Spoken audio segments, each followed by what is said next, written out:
You like your angles? Yeah. We look good? Good to go? Good to go. Good to go. Nikhil Vasisht, our next millennial debater for the Generations debate happening this Sunday on 26th April. Hi, Nikhil. Hello. How are you feeling? I'm good. Nervous? Nervous for the third take.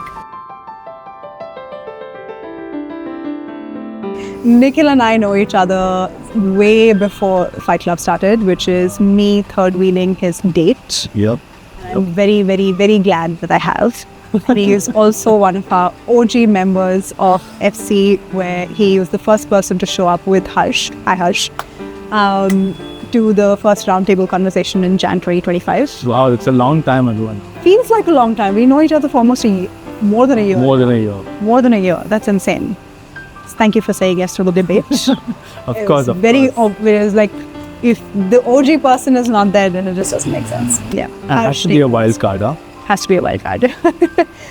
Tell me, why does men's mental health matter to you personally? Men's mental health, yeah, it matters a lot in the sense that it gives me a fresh perspective as well, because as a litigating lawyer, quite often I go to courts, and courts are more like outcome based in the sense that the first step is always who won the case. Like, did I win? Did you win? Did you win? And then we go into the reasons of why that is. Right. Whereas I think a fresh perspective in mental health for me is that we flip it. Flip it in the sense that we go through the causes first. Yeah. And for example, when it comes to a judgment, we go through the causes of what went wrong, what went right. Then we come to the outcome. And sometimes the outcomes can be grim, outcomes can be good. Yeah. The grim outcomes would be being the 72.9% figure that we constantly put out there. That is 72.9% of men represented in the suicide data nationally. Yeah, that's the grim side of things, which is the grim outcome, and the good outcome is possibly to exploring how to reduce that. Yeah. So flipping that and giving a fresh perspective, having nuanced conversation, sign me up. Yep, that's great. A note on the fact that, of course, we need to reduce the number from 72.9%. India does have, for the first time, a mental health budget and also a target of reducing 10% of suicides by 2030.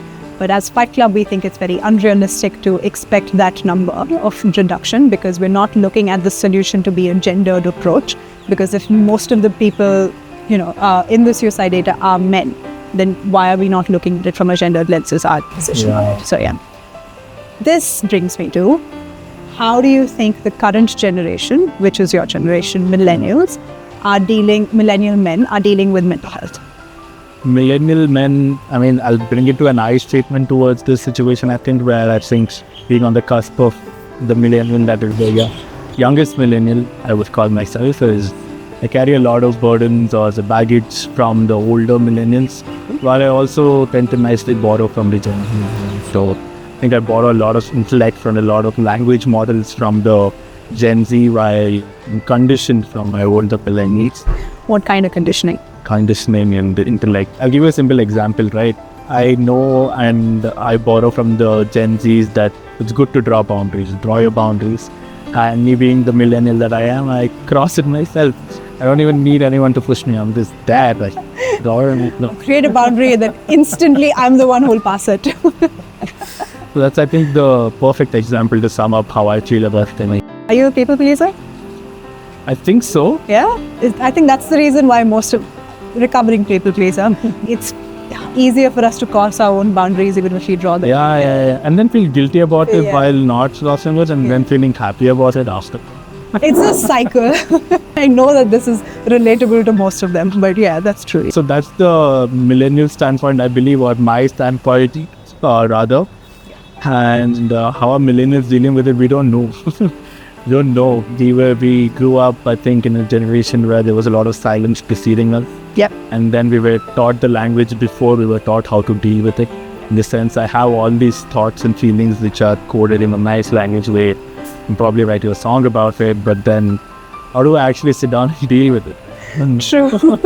And he does write poems, so fair. But that is one of our propositions in the debate as well. We are so therapized in our language these days, where we can tell, even the men specifically, where they can tell this is what we're feeling, blah, blah, blah.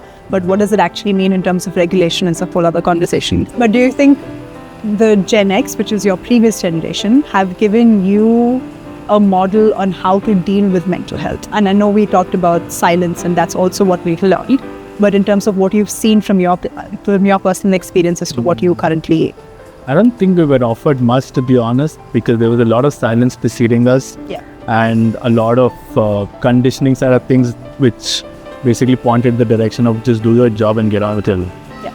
And like I've borrowed a lot from Gen Z, is that I think I've borrowed a lot of intellect. So I'm in that situation where I have borrowed a lot of language, but I don't necessarily have the tools. Check. Where do you think you'd get the tools? Oh, I think I get the tools pointing in the direction I'm going right now. Do you think we're doing the same? Do you think the millennial men are doing the same for Gen Zs?